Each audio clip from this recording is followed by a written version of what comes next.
사사기 19장은 아주 끔찍하고 고통스러운 사건을 기록하고 있습니다. 사사기의 결론 부분인 17장부터 21장은 이스라엘이 영적으로나 도덕적으로 얼마나 처참하게 무너졌는지를 보여줍니다.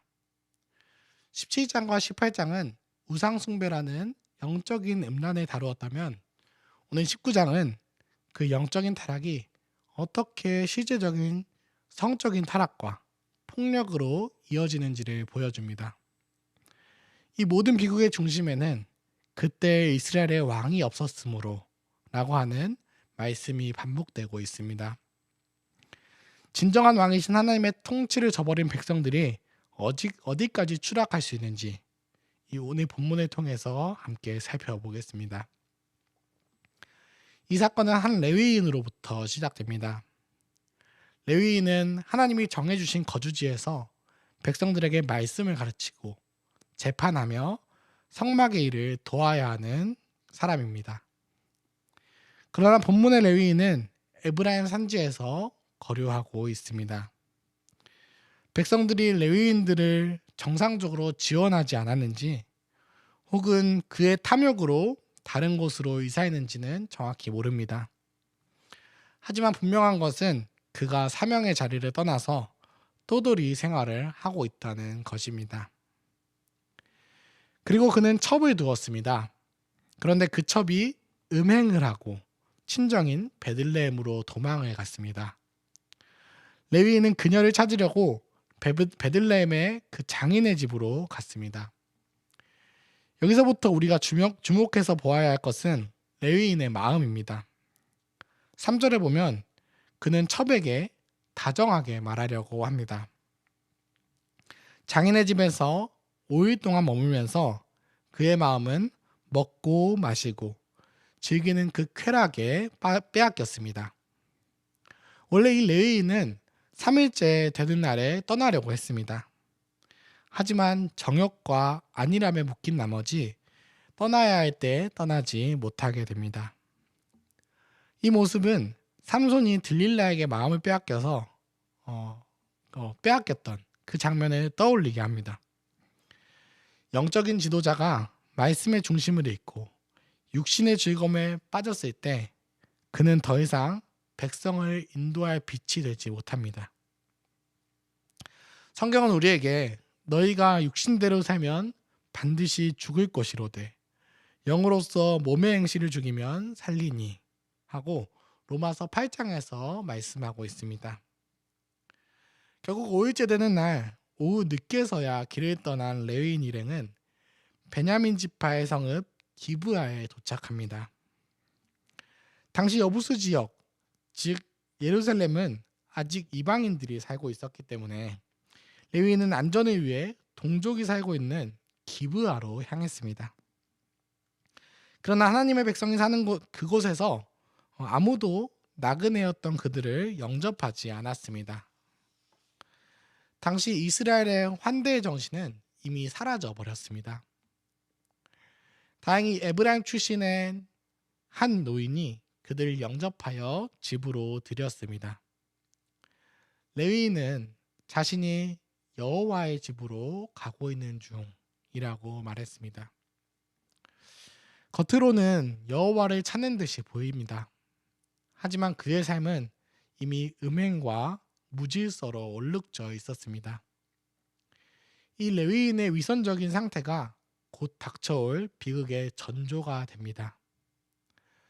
그날 밤 기브아의 불량배들이 노인의 집을 에워쌌습니다. 그들은 레위인을 끌어내어 관계하겠다라고 합니다. 이 관계하겠다는 것은 성관계를 맺겠다는 것입니다. 동성애 행위를 하겠다는 것입니다.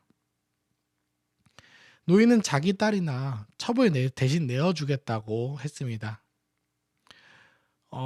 그야말로 사사시대의 참상입니다. 결국 레위인은 이 위기를 모면하기 위해서 자신의 첩을 강제로 밖으로 밀어냈습니다. 밤새도록 집단 폭행을 당한 그 여인은 다음날 아침 그 문지방에 손을 얹은 채 죽어 있었습니다. 집으로 돌아온 레위인은 이 첩의 사체를 칼로 12도막을 내어서 이스라엘 전역에 보냅니다. 여기서 사용된 칼과 시체에 각을 뜨는 방식은 원래 번제단에서 하나님께 제물을 드릴 때 사용되던 용어들입니다. 이 타락한 레위인은 자신의 죄로 인해 죽은 여인을 번제물처럼 각을 뜨는 끔찍한 죄악을 저질렀습니다. 이는 하나님에 대한 모독이며 예배가 완전히 타락했음을 보여주는 상징적인 사건입니다.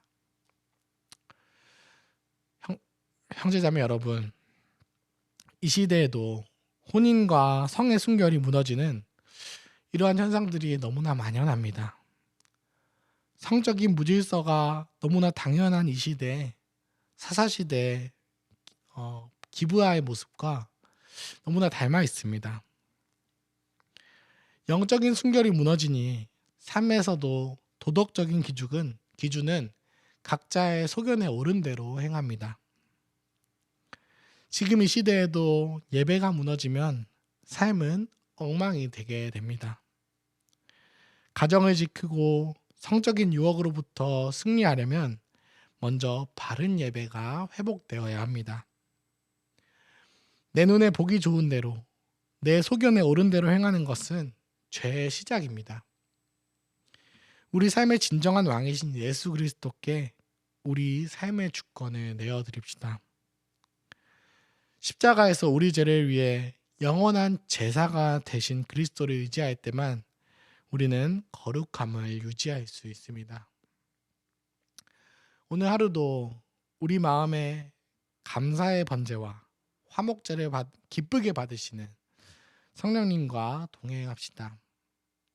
우리 자신을 거룩한 제물로 드리는 삶, 그 예배의 회복이 우리 가정을 살리고 이 세상을 회복시킬 줄 믿습니다. 함께 기도드리겠습니다. 하늘에 계신 우리 아버지 하나님, 오늘도 진리의 말씀 허락하시니 감사드립니다. 사사시대의 처참한 이 모습이 오늘날 우리 시대에도 여전히 비슷한 모습으로 있음을 돌아봅니다.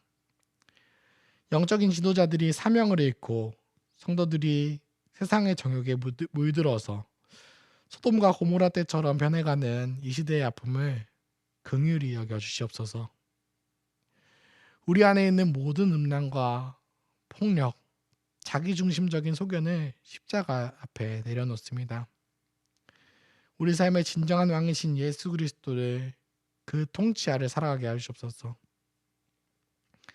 무너진 예배와 무너진 가정을 보혈로 덮어 거룩하게 하여 주시옵소서. 부모들이 자녀를 양육하는 동안에도 하나님의 신실한 언약을 기억하게 하여 주시옵소서. 말씀을 하시는 유해신 목사님께서 영육간에 강건하게 하시고 성실하고 정직하게 주님의 말씀을 전하게 하여 주시옵소서. 교회에 세워진 장로님과 집사님들의 가정 가운데도 성령님과 지혜가 충만하셔서 교회가 구제와 복음 전파 일에 부지런할 수 있도록 은혜를 더하여 주시옵소서. 지금 이 시간에도 질병으로 고통받는 성도분들을 하나님께서 회복시켜 주시고 인간관계에서 어려움을 겪거나 재정의 어려움을 겪는 이들에게 하나님께서 위로를 더하여 주시옵소서. 오늘 하루도 우리를 거룩한 길로 인도하시는 성령님께 감사드립니다. 예수님의 이름으로 기도드립니다. 아멘. 은혜로운 기도 시간이 되시기를 바라겠습니다.